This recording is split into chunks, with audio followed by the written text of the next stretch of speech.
Hey everybody, welcome to the video. This is a Viking freestanding French door fridge. This works on a lot of bottom freezers, especially KitchenAid or Viking French door units. This right here is ice forming in the corner and it drips water all over your kitchen floor. If you've had multiple techs come out and they defrost it, or if you're whacking this with a hammer every couple months, this is the only way to fix it. What you got to do is first defrost all this ice.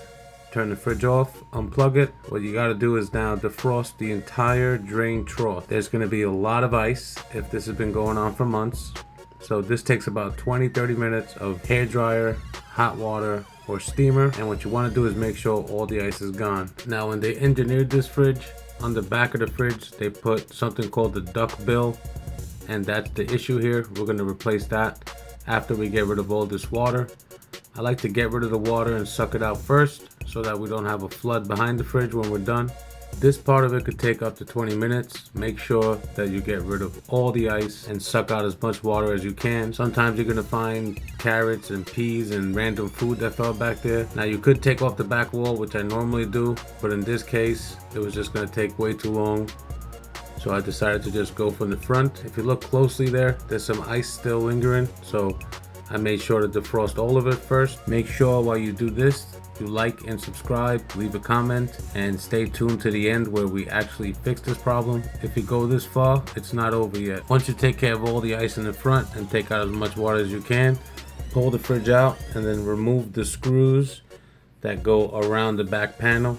Now here's what the problem is. I was moving this around so the water was dripping after a while, but this was completely sealed shut.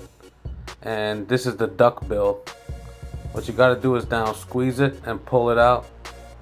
Once you pull it out, the little slide here has a tab on it. You have to push that in really hard and pull up the little slide. The problem is that it's very tight and you can crack the tray. If you crack this tray, it's a pain to replace it, so be very careful. On this one, the little slide was cracked, so I was able to just pry it out this way. I don't recommend this unless yours is broken the same way, but be very careful with that plastic tray underneath. After we take that out, I like to clean the tray a little bit because the part that we're gonna put in here, you don't want it to clog up in there. So now this is a kit that you get from Amazon, Whirlpool. It's basically called a P-trap kit. And what it does is it allows the fridge to drain freely without letting warm air from the compressor sneak into the fridge and freeze it. It also is less restrictive than that duck bill, so it doesn't clog up and seal off, and then the water has no place to go. So after you clean this up and you take out that piece, you should have this little nub hanging out. Now the P-trap comes two pieces. It's a P-trap and this white adapter.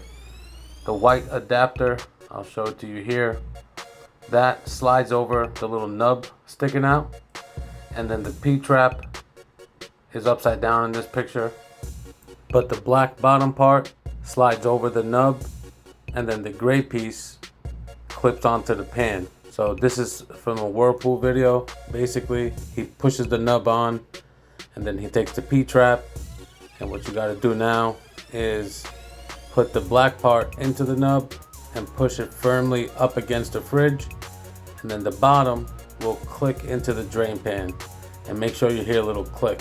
Also, make sure you like and subscribe, leave a comment, any questions, reach out. Now the water will flow into this little P-trap, make a little reservoir, and then it blocks the hot air from sneaking up into the freezer, and it's not gonna clog up like that rubber. Back in the day before they had this trap widely available, we used to take out the rubber and clean it and stick it back on, but this definitely solves the problem. Make sure it clicks into the freezer pan at the bottom and that you push this rubber part up as tight as you can to the bottom of the freezer body. After that, I take some water and I push it down through the drain hole. I make sure it siphons out, and once we do that, we know we're good. And this is the only permanent solution for this, and the symptoms are that you're getting water on the floor in front of the fridge. Make sure you like and subscribe, leave a comment, let me know how it went. Any questions, reach out.